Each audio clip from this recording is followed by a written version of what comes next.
And that's one thing that I'm really excited about what DCCD is doing, and also about our keynote speaker. When I got a chance to look through her bio, a lot of things in there just spoke about her passion for sustainability and energy, her involvement in the community, her involvement in industry organizations and sponsorships, her involvement with programs that they have launched around sustainability and energy down in the Rio Grande Valley area. So Marianella Franklin is the Chief Sustainability Officer for the University of Texas in Rio Grande Valley, and I'm very happy that she's here to kick this thing off and be our keynote speaker. So please welcome Marianella.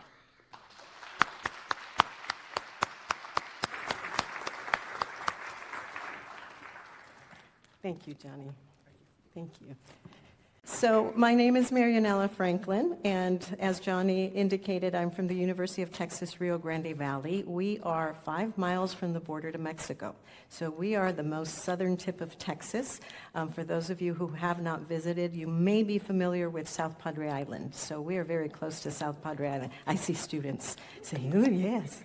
So I am honored and privileged to be here with you today, and I want to thank DCCD for providing me this opportunity, because I'm really just here to share a little bit about my personal and professional experiences with you, to see if maybe some of these might be helpful to you, and to look at sustainability with a different approach. And, you know, we're going to talk about success, because I view sustainability as a tool for success, and actually as a formula for success. And I know the word formula is probably not very attractive to many of you, because you think I'm going to go down the path of mathematical, lesson, which we're not going to do that. We're not going to do that. But I want to start off by asking you to do something for me. I'm going to ask the odd number rows to please stand up, and for all even rows to please remain standing. So first row, third row, fifth row, all odd number rows, if you could please stand up. And this is only going to take a minute or two. So if you could please, odd number rows, please stand up. Wonderful. Do we have them all standing now? I would like you to turn around and face the individuals behind you, and please put on a big smile and introduce yourselves. Please, shake hands, introduce yourselves.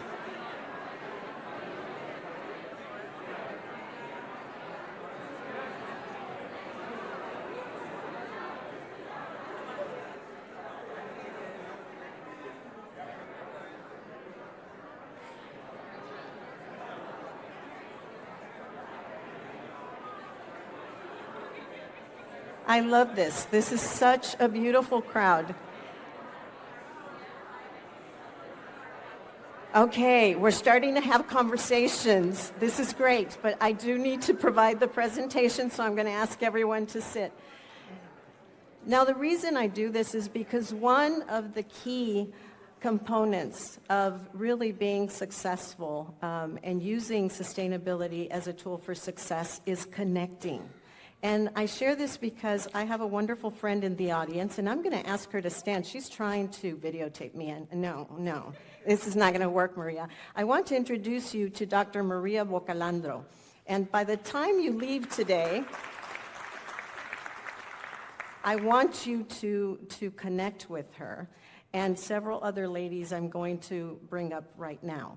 So I met Maria, Dr. Bocalandro, a few years ago, and she connected me to Sonia Ford. And Sonia, thank you. I don't know if she's in the audience, but if you are, please stand. Sonia, I received the invitation to come and speak to you from Sonia, who introduced me to Georgianne Moss, who introduced Georgianne. She's over here. You met her this morning as she did the introduction, who introduced me to Lori de la Garza. And then I was here a few years ago, and they introduced me to Stephen from UNT.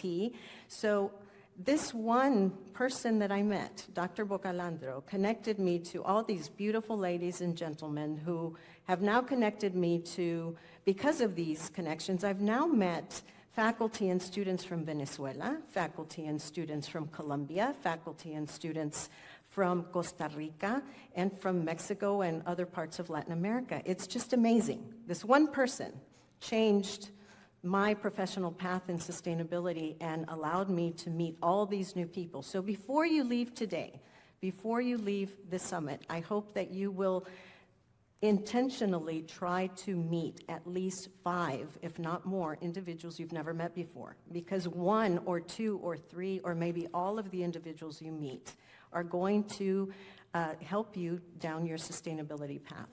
Connecting, partnering, very, very important. And I'm going to share some examples of some of the personal and professional successes that we are having at the university, as well as myself on a professional level. So if we can, do I have the clicker? Yes? Let me see. Yay, it works. So let's start off with the definition of sustainability and how we define sustainability. There is a very common definition from the Brundtland Commission that I believe you are all familiar with, so I'm not going to read it to you. But in the 10 years that I've been practicing as a sustainability officer, I still get many question marks when I use that particular definition. Why? Because we have faculty in different disciplines. We have students with many different passions. So, bless you. So sustainability actually means something different to everyone. It means something different to an engineer than it does to a medical provider. Sustainability means something different, to a marketing professional than it does to someone who is a mechanic. But sustainability can be embedded in each and every one of them. We are all wired differently. We all have different passions. But sustainability is actually a tool that could be used regardless of discipline, regardless of professional path. So in trying to make this simpler and more practical, and yes, it is a much more generic definition, what I do is I deconstruct the word and I explain that it is simply the ability to sustain quality. And when I say quality of life, most individuals believe that's only on a personal basis, but it's to sustain the quality of life of a product, of a service, of a person, of a building, of a program, of a course. There is a formula behind this, and if you use it, if you use this formula, it will provide you success both on a personal and professional basis.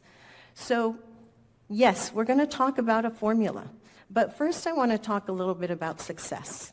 Because success is defined in many different ways, but my favorite TED Talk, one of my favorite TED Talks is from a gentleman named Sean, and I'm not sure if I'm pronouncing the name correctly, if it's Acker or if it's Acher, it's A-C-H-O-R. And he has this TED Talk about the secret of success. And it all boils down to one thing, happiness, but not the other way around. And I want students to hear this. Success comes from happiness, and it's not the other way around. You're not going to find happiness after success. Happy people are the people who become successful. And what you feed your mind, what you feed your body, what you feed your spirit is also very important to that success. So happiness.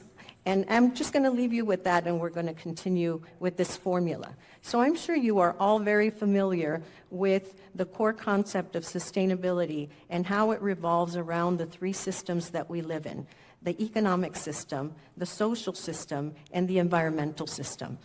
Now, when I say they revolve around them, these are completely interconnected. And if you consider yourself, you are all providers in this summit. You are all providing every day, whether you're providing to your children, whether you're providing to your students, whether you're providing to your classmates, whether you're providing for yourself. Everyone here has to provide at some point in time, has to provide a product or a service. Even at home, when you are providing knowledge, when you are providing food, when you are a provider. So consider, what type of quality are you providing yourself? What type of service? Where is the quality in the service and the product that you provide to yourself? Where is the quality in the product and service that you provide to others? If you take this formula, which is to protect these 3 systems and to ask yourself the question, what am I doing with this specific action I'm taking right now for myself? Am I actually looking at the quality of this action, and is it going to sustain me as a person, my finances, and the environment? Is it beneficial to all three of those areas?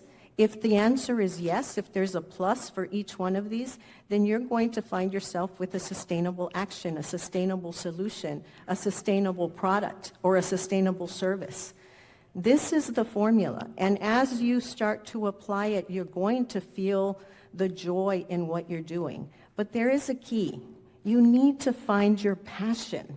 You need to find out where your passion lies. Your passion can lie in one of the three, but it's connecting to the other systems and understanding how that one passion actually impacts the other two systems.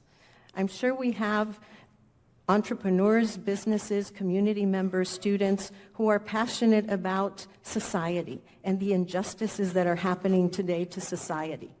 Well, as you start seeking ways to provide a product or a service to those particular, to that particular system, to the social injustices of the world, you need to connect with others who can help you understand the economic impact of that particular idea you have and the environmental impact. It's not intended for you to do it by yourself. Everyone has a different passion. We all are connected in different ways. We all have expertise. We need to connect. We need to come together. We need to actually sit down and say, hey, let me help you with that. So one thing I want to share is that sustainability is not about pointing the finger and saying, ooh, that is not sustainable, and that is certainly not sustainable. It's about reaching out and saying, hey, let me help you with that. You know, I have an idea. Let's work on this together. And maybe not even using the word sustainability to start off with, but through the process, allowing them to see the joy that you have in doing what you do. So I want to talk a little bit about leadership as well. Systems thinking. We've talked about the three systems and how these are interconnected. And I'm sorry, I'm going to skip this slide to go on to the next. So it's all about the bigger picture. You know, I'm not going to read all of this for you. You can read while I speak, but it really boils down to the quality of life that we want to see for ourselves and for future generations. But that quality of life is not just life itself, it's all the products and services that we need to provide with quality. I'm sure that everyone in this room would rather purchase or would rather provide quality, something that's going to sustain for life, than to provide a product or service that's just a quick fix and that someone's going to need to take care of later. I mean, how many times have we heard, you know, that pharmaceutical companies come up with a cure for something, but then a few months down the road, they're trying to eliminate that product from the system because it actually is detrimental to another organ. You know, it might fix one organ, but it destroys the other. These are individuals that are working really hard to find solutions, but they're not using this formula. They're not looking into the future. They're not looking at the bigger picture. They're not looking to sustain quality. They're just looking at the quick fix. So we need a new type of innovator, and we need new products and services that actually provide quality, and not just on a professional basis, but at home as well. So we need a new generation of leaders that have that are long-term thinkers, that are more persistent, that have a vision for the future, that are more adaptable, and most of all, connected. So this is why I had you do this little exercise this morning, so that you could actually connect with each other, because this is the key, the most important component. We have a slogan at the University of Texas Rio Grande Valley for sustainability, and it is to connect, collaborate, and contribute. And we're going to go through some of those as I move through the slides. So I go to leadership. Every one of you here, aside from being a provider, is a leader, because at some point in time, somebody is listening to you, someone is watching you, or someone is reading about you. I'm sure you agree with social media now, people can do all three. They can see you, they can listen to you, or they can read about you. So regardless of whether you're a student or you're a community member or a faculty member, you are a leader. At some point in time, someone is going to ask you, hold the phone, how did you just do that? Can you show me what you just did? Or can you share that with me? Or can you show me how to do this? That means you're leading someone in something you've just done. So going back to happiness, happy people are successful people, become successful. The question is, what type of leadership are you providing? Are you a happy, positive leader, or are you a negative leader? Because we do have individuals who are foolish enough to follow negative leaders. I mean, why would you want to follow someone who's down the negative path? Why would you want to follow someone who is just going to take all that wonderful energy and make you a pessimist, or just bring you into depression because everything revolving around these individuals is just negative? Sustainability is about positive. We want quality. The quality is in the positive, not in the negative.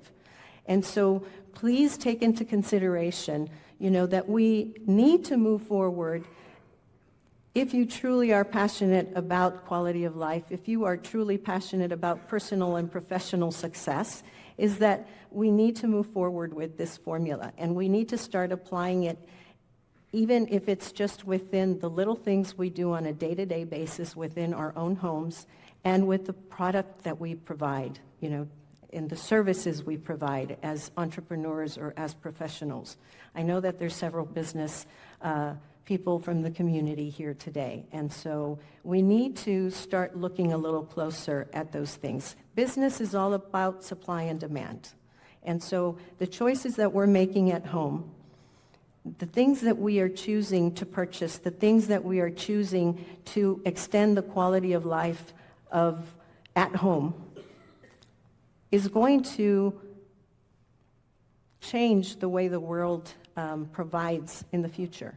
We need to start making those changes ourselves first, at home and within our professions, and start looking at the things that we actually bring to our homes and to our businesses, so that those products and services turn around and start producing more sustainable products and services. So it becomes competitive, supply and demand. If we are demanding more sustainable products and services, then the competitors are going to have to follow.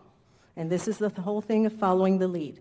When they see the success on this side and the negative, companies and corporations that are not doing sustainability start to see that demand is falling on this side, they're going to follow. And so we can do this, but we need to start this ourselves. The stool, I know that you've seen this stool before, and you've seen the three-legged stool. If one of these systems is missing, the stool falls and there is no balance. And I've been meaning to change out the word sustainability there at the top to humanity, because there is a misconception that sustainability is still about taking care of just one of the systems, whether it's the environmental or the economic or the social, depending on where your discipline and where your passion lies. Some individuals believe that that's the only system that needs to be taken care of. Again, it's a formula. We have to really take a look at the impact we have in all three systems with every choice that we make, so that we can sustain humanity. I have to tell you, the planet is not going anywhere, and I'm not suggesting that we're not supposed to be taking care of our planet. We have to take care of the planet, the economy, and of society, all at the same time. But if we were to disappear, if we do not do this for the sake of taking care of humanity, of taking care of ourselves, the planet's going to rejoice and replenish itself. It's going to be like, yes, finally, they're out of here. Now I can actually be what I want to be. Because it's the way that we're treating ourselves that's hurting the planet. It's the way that we're working, towards economic development that is hurting the economy. It's sustainable economic development that we want to see. But we as producers and providers need to provide those sustainability products and services for the future. So if you apply the formula at home, you're going to find yourself very happy, very joyful with personal success. If you apply it in your profession or at work, it will be professional success. If you start to apply it in the community, if you engage and connect with the community, you're going to find yourself, with community success. And if you go above and beyond, you'll find yourself having also the joy of global success. So the relationships that you establish, the connections you establish, and the relationships you establish are intended for you to create that happiness around you, to feed your mind, your body, your spirit with happy thoughts, with happy readings, with happy people, because together you can actually accomplish this. And it all revolves around the 17 goals for sustainable development. And I'm going to stay on this slide for a little bit because I want to share with you that this has been one of the greatest tools that we are using at the university.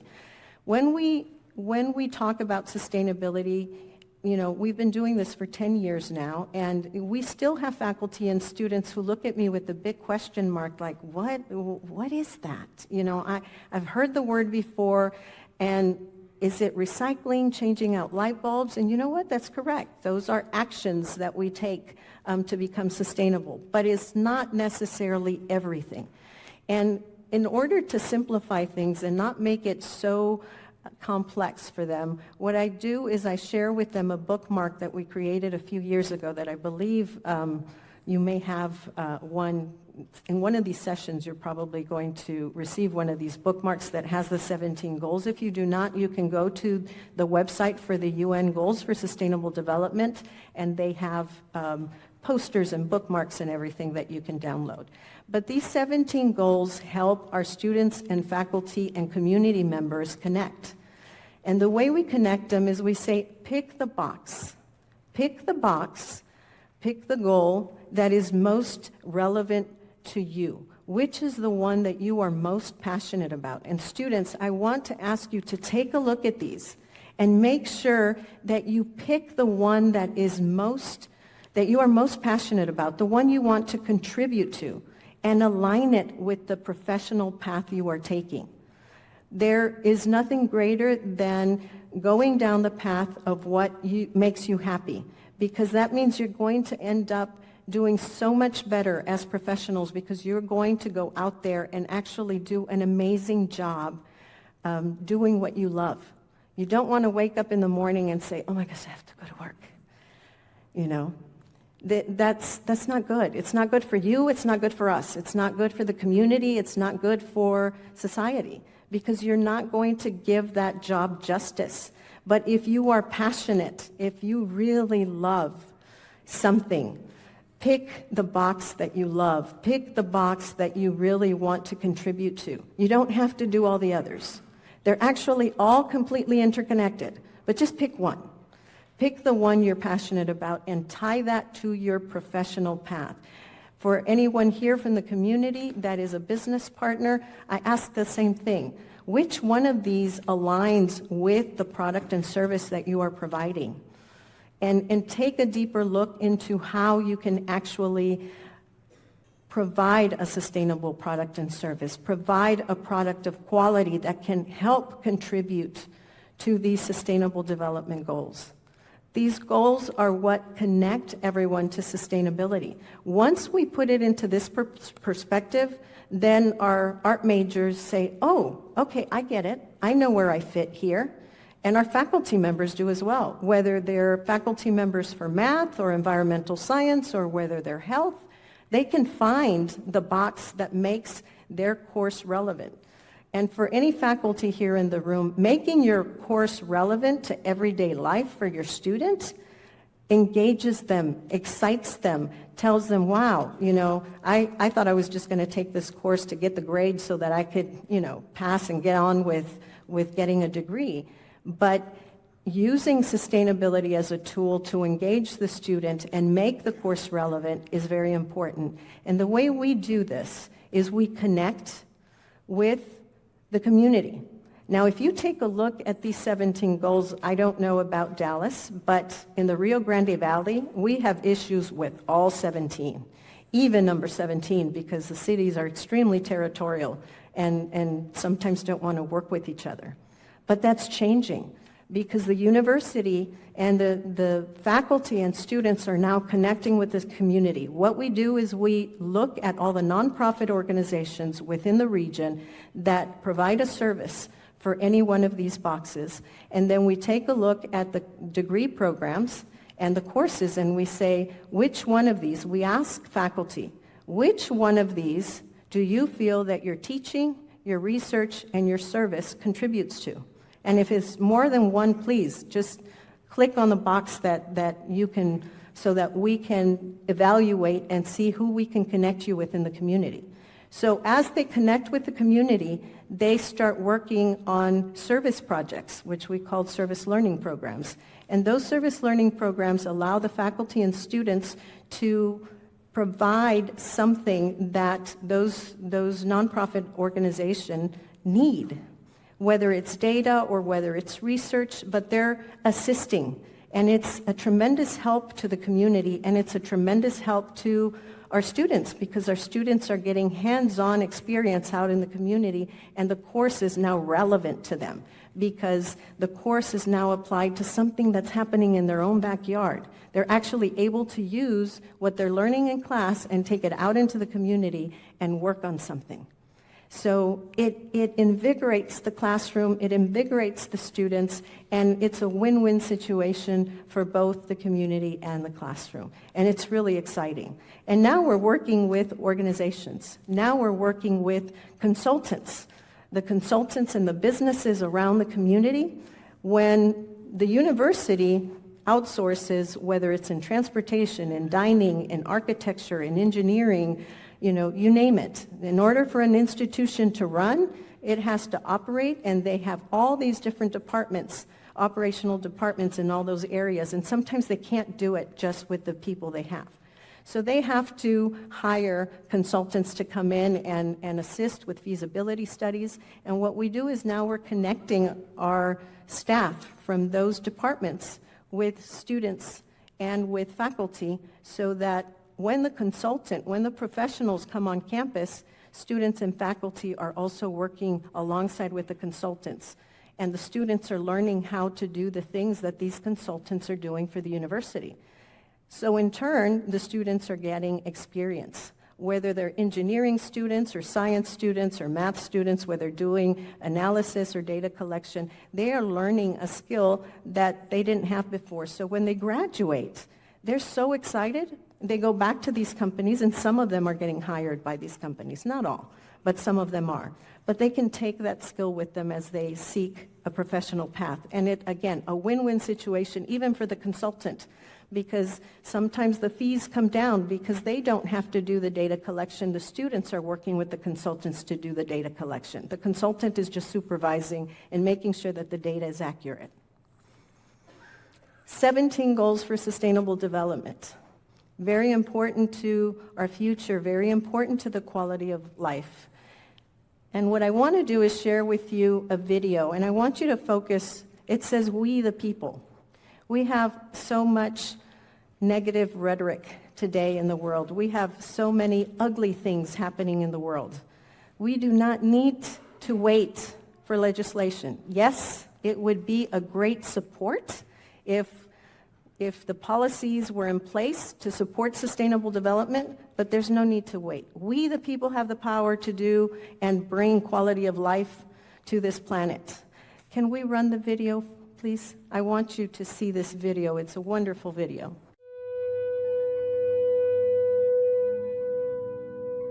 We can be. We must be the first generation to end extreme poverty. The generation Most determined to fight injustice and inequalities. The generation that saves the planet from climate change. And this is how it will get done. The global goals. A 15-year plan For everyone. Everywhere.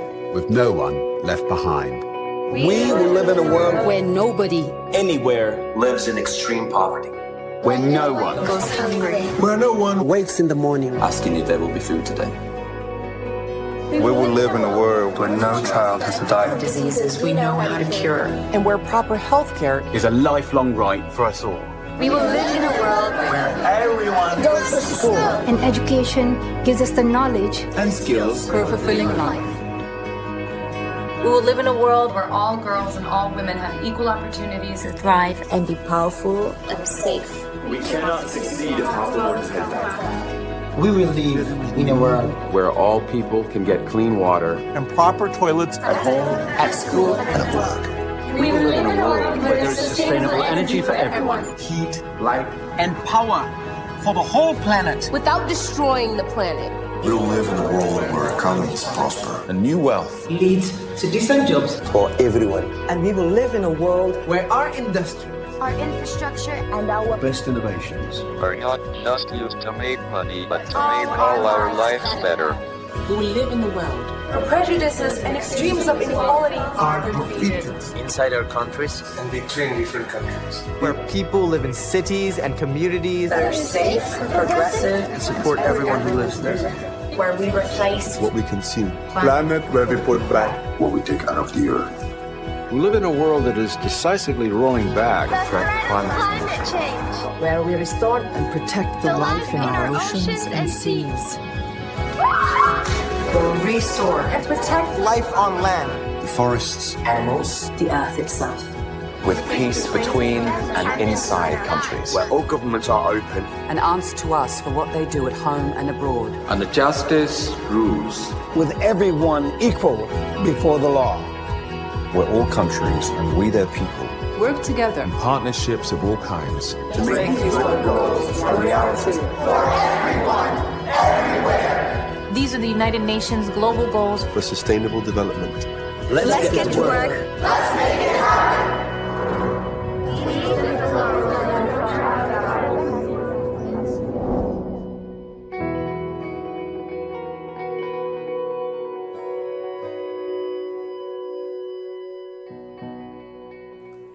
This video is available to all of you on YouTube. Again, it's from the UN Goals for Sustainable Development, and they have many. They even have songs from different institutions who are now working, with students and developing songs around the SDGs.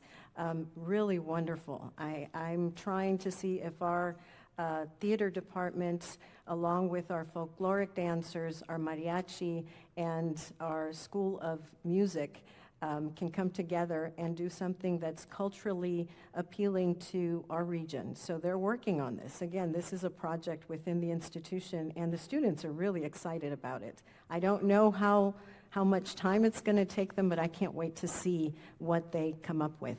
But moving on, what I want to bring up again is that they are speaking about the power that we have as the people. We are the force. We together can do this. And again, it goes back to just picking one of these boxes. Pick the box that you are most passionate about. Apply it to you. Apply it to your service and product, whether that is a service and product you provide at home or whether it's a service and product you provide in the classroom or in your business. Very important that we start looking at how to apply these along with what you're most passionate about. But I also want to ask you to connect with the community, because in order for this to happen, the community needs to see you. The community needs to understand what this is all about. And it's never going to happen if we don't get out there. I know I'm preaching to the choir. I know that everyone that's here is interested in sustainability. You're interested in quality of life. And it is very complex, because in order for us to see it, we need to spread it throughout the entire planet. But it's not going to happen if we don't connect, if we don't partner. And so that's what this is all about. To find the success, to find the joy, please connect. I have no greater joy than to meet people every day, because all I do is talk about sustainability. And someone said to me the other day, "You're an evangelist." And I'm like, "No, don't call me that." Yes, you're evangelizing sustainability, but it made me happy. It really makes me happy to see when the light bulb goes off and they see the simplicity of it. It is complex, but it can be simple if you choose to just pick one of these boxes. Pick one and work on that. I'm going to share with you next some of my personal, some of my personal efforts. I'm going to share with you some horrific stories about the Rio Grande Valley and where my passion lies. So I've jumped around from one box to the other, from one goal to the other, but I want you to take a look at these stats. So we have over 900 colonias in South Texas, and colonias are basically subdivisions, but they're subdivisions of the poorest of the poor, and the conditions that they live in are just horrific. And you can take a look at the images. And if you take a look, look at the high school dropout rates and the lack of proficiency in English and not just in English, but also in financial literacy, and what happens and the type of conditions that occur from living in this environment and the unemployment rate of those individuals. So my passion is helping those in need. And the individuals in these places are in much need. These are not very safe places to go to. So I partner with nonprofit organizations that actually are trying to do something to help. And so a couple years ago, what I did was partner with Proyecto Azteca, with Ann Cass as the director of Proyecto Azteca, and they basically provide affordable housing. And she came to me and said, Mary, I need your help. I'm going to go out for a grant. And, every time I go out for money, it gets rejected or I get just a small amount. And so when we buy property to help build this affordable housing, it's a lot here, a lot there. There are all these different lots throughout the valley that are abandoned, and I'm trying to purchase them because, we're a nonprofit organization and we need to make this affordable for us and for the community. So she went out after a grant, and she wanted to buy several acres of land and to put a whole community of affordable housing. And she had already written the grant, and I said, what if we plug in sustainable housing? And she's like, well, what is that? So what we did was we put together a group of individuals, and we trained her staff, and we brought in U.S. Green Building Council, and we provided workshops. They were 8 workshops. It was a workshop with a series of workshops every Saturday. So it was about 8 Saturdays in a row, and we trained her staff along with students that were interested, that were civil engineering and electrical engineering, and some that are in an associate's degree program for architecture at one of the community colleges. So they learned all about becoming green associates, and they learned about LEED certification. For those of you who don't know what that is, it's Leadership in Energy and Environmental Design, and it's a certification process for designing and building in a sustainable way, and there's a checklist for it. And so to become an accredited professional, you need to go through these training processes so that you can learn how to do that. And so we trained her staff. After the training, she turned around, she said, yes, I want to do this. We found an architect in Austin who was willing to work pro bono, and he designed 3 different model homes that were according to the LEED silver standards. There's different standards. You can do silver, gold, or platinum, and there's also just the certification to say that you went through those guidelines. So the homes were built, designed and built. She did get the award because we plugged in that this was to be a LEED certified community of affordable housing. And she received the funding. Not only was the housing going to be built, but along with it, she received the funding for all the appliances to be Energy Star, and for the homes to also have Wi-Fi and a computer. Because again, these are low income to no income families. Some of them are single mothers who can't afford to actually feed all the children they have and provide internet and computers, and we want these families to be successful.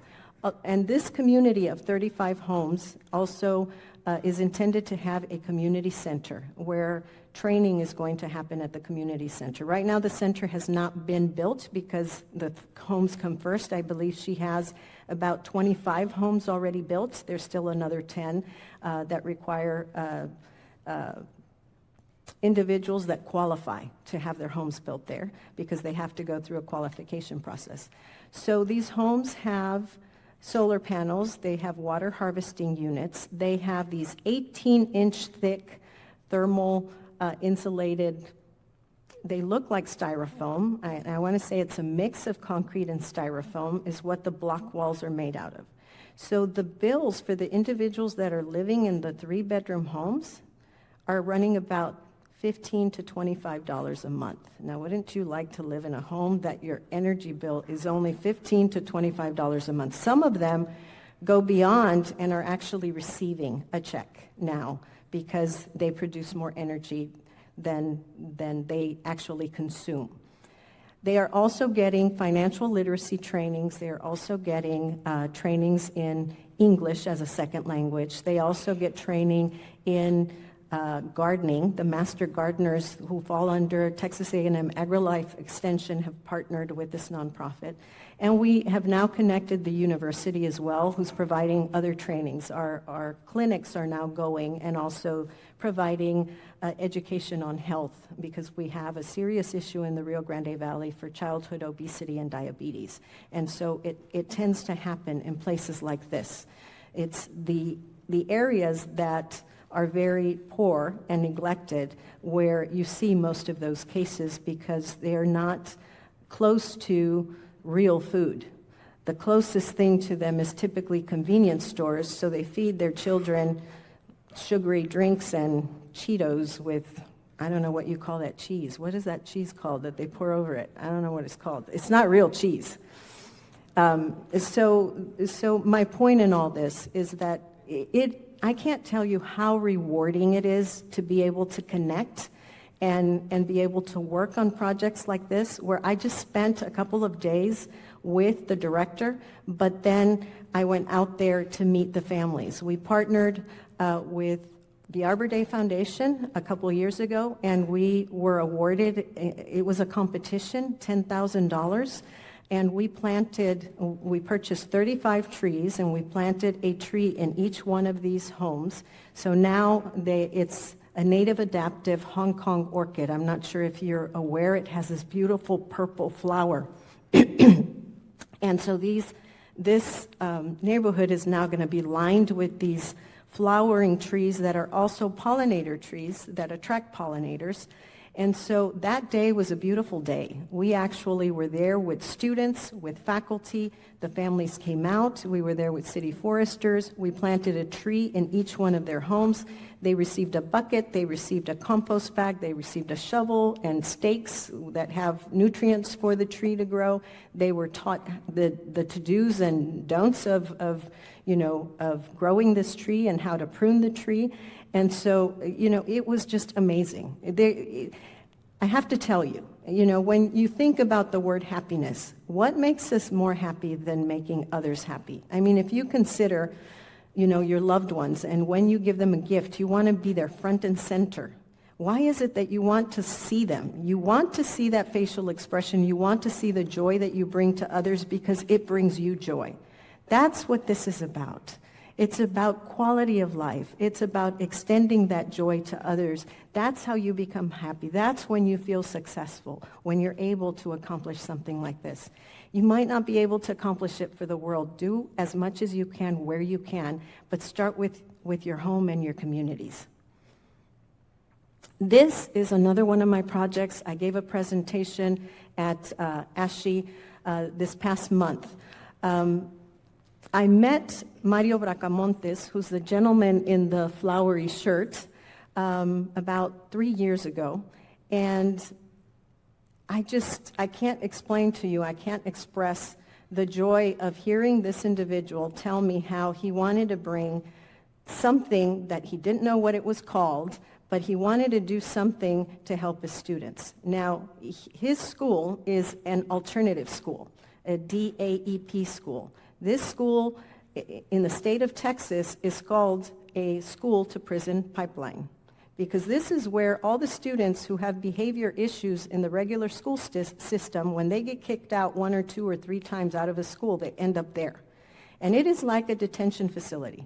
There are gentlemen dressed in military attire and police officers, and there's students walking down the halls with ankle bracelets.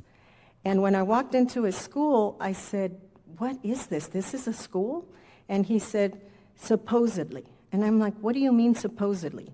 He said, "These students don't get taught, they just get disciplined. They're supposed to get taught. They're supposed to come and learn. But the fact of the matter is that all that happens here is discipline." And he says, "And I want to change that because I was one of these students many years ago. I want you to know that he was provided a second chance. He was in jail, and he came out of jail as a young adult and was provided a second chance, and he was out in the fields. And the gentleman who owned the farm that he was out in said, 'Do you have a high school diploma?' He said, 'No.' He could see that he was a hard worker. He said, 'Do you have a high school diploma?' 'No.' He says, 'If you get your GED, I'm going to give you a raise.' Oh, I'm on it. He went and got his GED so he could get the raise. A few months later, he said, 'You know, I think you could supervise a crew, but I need you to go to community college and actually get some training on management. Can you do that?' And he said, 'Sure.' He said, 'I'll pay for it, but you have to be committed.' He went to community college, then he went on to University of Pan American, that was before UTRGV, and he ended up getting a business major, a bachelor's in business. Well, I have to tell you, he went all the way to Harvard and played rugby for Harvard. Now, he could have gone on after Harvard and been very successful as an entrepreneur because he's a business major.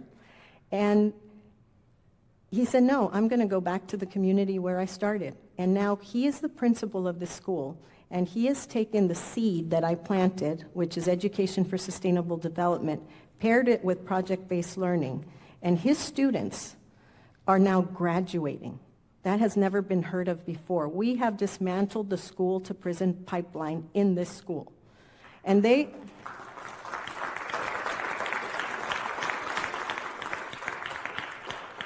And going back to happiness and joy, these children have nothing. And I walk in there and I give them just a little bit of praise for the projects they've done. And they're like, "Miss, I'm ready. I'll go put one up in your house. You want aquaponics? I'll go do it in your house. You want hydroponics? I got it." And I said, "Well, wait, I've got to get them in." No. I could go get them from the junkyard. I got all this stuff from the junkyard. And I don't have a picture here because I could give you a whole presentation on it, but it was hilarious. When I turned the corner of one of the classrooms and there were 2 chickens there. I'm like, "Mario, what are these chickens doing in the school?" He's like, "Oh my gosh." He says, "One of the students came and said, 'Hey, they came and picked up so-and-so in front of my house and they took him.'" He says, "Finally," he says, "because he was the worst of the worst and he's in jail now. But now all the chickens are roaming free and my neighbor told me I could have as many chickens as I wanted because the chickens are eating all her plants. So how many chickens do you want, Mr. B?" And he said, "I can't put chickens in the school." And he said, "Frank and I can build a coop and we can put," he says, "you can bring 2. Well, they brought 2 chickens and they named one chicken Hillary and the other one Trump. So Hillary and Trump have now about 180 chicks that live at the food bank. And the food bank now provides, cage-free organic eggs to the community. And not only do they do that, the students maintain the organic garden that's behind the food bank where the community comes to get their fresh produce. And they also have organic gardens within their school, and they make their own green salsa and red salsa, which are sold at the food bank. Not at the food bank, I'm sorry. They are at the food bank, but they have a farmer's market at the food bank every Thursday for the rest of the community who can actually pay for some of these items. And all the money, all the proceed goes back to the food bank, back to the community. So these students are very proud because they're taking all their knowledge and taking it back to the community. They are serving their community. They are happy. They are excited about education. They are moving forward. And I have to tell you, their school has the highest, is everybody listening? They have the highest standardized testing scores in the entire region, not just their district, in the entire region. They are outperforming the private schools in our region. So Mario's about to take this program to the entire region, all the school districts. So this was my project with him on a personal level outside, my free time with the university. But now I've connected the university. So we have Dr. Alfonso Mercado, who's a clinical psychologist, Dr. Marika Dawkins, who's a criminal justice, a doctor in criminal justice, and we also have I forget his name, but he is from the College of Education. He runs, Dr. Mark Peña. He runs the Educational Leadership PhD. So the three of them are now tracking a cohort of students and are going to share with the world, all the logistics and all the data regarding this particular program. But that was just planting a seed, and that seed has taken this effect within our community, which again goes back to success. Last but not least, I want to share with you, you are aware of all the immigration issues that are happening right there on our border. I am a Rotarian as well, so I have partnered with Sister Norma Pimentel. If you look her up, you're going to find all kinds of wonderful information. I will be leaving here and next week sitting on a jury to select architects. She has over 50 architects from around the world who are competing for this new humanitarian respite center. Just to give you an idea, she serves at least 500 people a day, and that's not when there's a big surge coming in. This is just an average day. 500 people who come in with the most traumatic stories you would ever imagine. And to see the faces on these children. And I don't know if you can tell on the picture above, those are the shoes of all the children after they've played outside in the dirt, which they're happy to do. They take their shoes off to go in, to have a meal and to wash up and get ready for their journey. These 500 families are there for just one night, and then they move on because they have been sponsored by a family in the United States that is supposed to be taking them. So these are the families that are allowed in. These are not, there's thousands that get deported and sent back, or thousands that are in these refugee centers. These are the ones that come with some form of documentation because they actually have a sponsor for these families. 500 a day, 500. So we are helping her, and it's exciting. We have architects from China, from Germany, from Japan, from Argentina, from Venezuela, from all over the world. There's over 50 architects who are working towards getting this award, this design award. And they're so excited to work with. And the other, I'm not supposed to be promoting Rotary, but if you can't figure out which nonprofit organization you want to work with, Rotary has many, many, many projects, and all these projects tie to the different goals for sustainable development. I will be in Hamburg, Germany this June, where we're going to talk about Rotary changing their 6 goals now to the actual 17 goals for sustainable development. So if you are a Rotarian or you would like to become a Rotarian, there's Rotary chapters around the world, so you can join, one that's close to you. And back to connecting.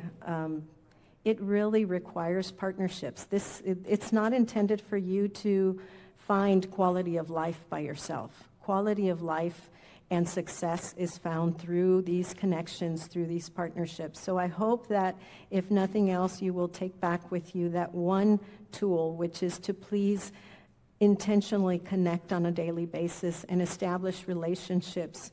One other thing I'd like to say is that you can use sustainability, you can use this formula as a communications tool to find success. Not everyone that you encounter is going to have your same vision. So listen. When you create a relationship, when you connect, listen to the individual in front of you.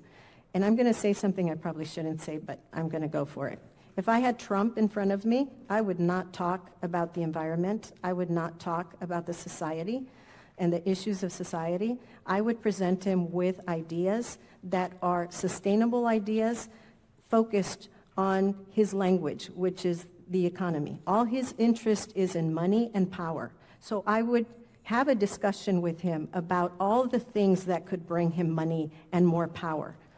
But those things that I would share with him in the back are all those projects and ideas that also provide something for society and the economy. So use sustainability, use this formula as your tool for communication. Use it. It will provide you success. And for the students, I have something to share with you. One project, and real quick, I know I'm running out of time. You know, we had a student that came to us a couple years back that was an environmental science student that had 5 acres of property, and an ocelot, which is an endangered species, had been sighted in that. And his passion was to save those 5 acres because they were going to be rezoned for commercial property. And he did not want to lose that property. So that was his capstone project, was putting all the information together. He did really great. He talked about all the environmental benefits of saving this ocelot. He said, but when you go to the city council and give your presentation, you're going to get maybe 1/3, if you're lucky, of the council members to support you, because some of them are there because they want to help their community. They want to help the social issues, and some of them are there because they want economic development for their city. I said, so I need you to pull some other students and let's work on this together, which we did, and he was able to present the economic impact and the social impact of saving these 5 acres, creating a little nature center where students and snowbirds could come and pay to actually watch presentations without disturbing the ocelot, because cameras were going to be out there, and he was going to be able to basically explain and train. And food trucks, the economic development food trucks to feed all the people that were going to come to this little area. And guess what? He did it. They did not rezone the area. They allowed it to stay. Now he is looking at nonprofit organizations, to create a nonprofit organization to find funding to actually create the nature center and to do everything that these 3 students came together and partnered to work together to provide a presentation that would work. So partnerships to fulfill the goals and to be successful. So last but not least, again, I know I've said it many times, it is a tool for success. Present it that way, you know, when you're talking about sustainability. When you talk about success, I know that people are going to want to follow it because everyone wants to be successful, or talk about quality. Everyone wants quality. Where is the quality in what you're providing for yourself? Where is the quality in what you're providing to others? Quality meaning those three core concepts of sustainability and how you impact them positively. Again, you know, this I think says it all. This is a quote from an ancient philosopher, and I love it because it speaks of our self-transformation. It speaks about us and really looking at the man in the mirror, the woman in the mirror. I know the song is The Man in the Mirror, and I'm aging myself because you all know it's Michael Jackson, right? But it really makes reference to, if you really want to transform all the negative, you know, in really self-reflecting and taking out all the negative in yourself. And that is my presentation. I hope you enjoyed it.